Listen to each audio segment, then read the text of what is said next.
Hello বন্ধুরা, right medicine চ্যানেলে আপনাদের স্বাগতম।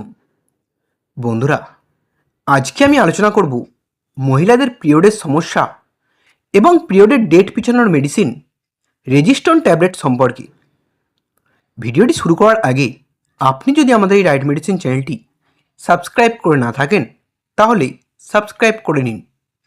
বন্ধুরা, এই রেজিস্টন ট্যাবলেটটি তৈরি করে থাকেন টরেন্ট ফার্মাসিউটিক্যাল কোম্পানি। এটি একটি স্টিপে 10টি করে ট্যাবলেট পাওয়া যায়, যার দাম মাত্র 57 টাকা। এই রেজিস্টন ট্যাবলেটটি ডাক্তাররা দিয়ে থাকেন মহিলাদের বিভিন্ন ধরনের পিরিয়ডসের সমস্যার জন্য।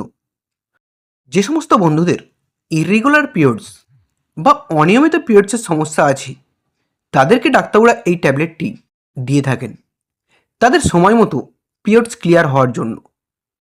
অনেক সময় অনেক বন্ধুরা পিরিয়ডসের ডেট পিছোতে চান কোনো কাজের জন্য বা কোনো অনুষ্ঠান থাকলে। এই পিরিয়ডসের ডেট পিছানোর জন্যও আপনি এই ট্যাবলেটটি খেতে পারেন। এছাড়াও ডাক্তাররা পিরিয়ডসের সময় অতিরিক্ত ব্যথার চিকিৎসার জন্যও এটি দিয়ে থাকেন। এটি পিরিয়ডসের সময় হওয়া পেট ব্যথা এবং অস্বস্তি কমাতে সাহায্য করে। এই রেজিস্টন ট্যাবলেটটি পিরিয়ডসের সময় অতিরিক্ত ব্লিডিং কমাতেও সাহায্য করে।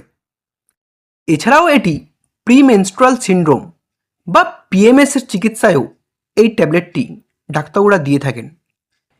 এই ট্যাবলেট পিরিয়ডসের আগে হওয়া বিভিন্ন উপসর্গ যেমন মুড পরিবর্তন, পেট ফাঁপা, স্তন্যে ব্যথা, ক্লান্তি ও মাথা ব্যথা কমাতে সাহায্য করে। এটি ডাক্তারবাবুরা এন্ডোমেট্রিওসিসের চিকিৎসায়ও দিয়ে থাকেন। এন্ডোমেট্রিওসিসের কারণে হওয়া তলপেটের ব্যথা ও অস্বস্তি কমাতে এই ঔষধ ব্যবহার করা হয়। বন্ধুরা, এই ট্যাবলেটটির খাওয়ার নিয়ম অবশ্যই ডাক্তারবাবুর দেওয়া ডোজ অনুযায়ী খাবেন, কারণ এটি বিভিন্ন ধরনের সমস্যার জন্য বিভিন্ন রকমের ডোজ ডাক্তারবাবুরা দিয়ে থাকেন। তবে এটি যাদের ইররেগুলার পিরিয়ডসের সমস্যা আছে তারা একটি করে দিনে 2 বার 5 দিন খাবেন। খাওয়া শেষ হওয়ার 7 থেকে 14 দিনের মধ্যে পিরিয়ডস ক্লিয়ার হয়ে যাবে। এছাড়াও যারা পিরিয়ডসের ডেট পিছোতে চান তারা পিরিয়ডসের ডেটের 3 দিন আগে থেকে এই ট্যাবলেটটি খেতে হবে। একটি করে দিনে 3 বার খাবেন।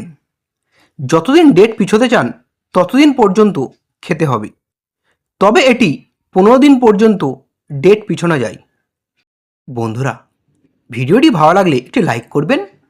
পরের ভিডিওটি কোন মেডিসিনে দেখতে চান তা কমেন্ট করবেন। এই রকম আরও মেডিসিন সম্পর্কে ভিডিও দেখার জন্য এখনই চ্যানেলটিকে সাবস্ক্রাইব করবেন। ভিডিওটি শেষ পর্যন্ত দেখার জন্য আপনাকে অসংখ্য ধন্যবাদ।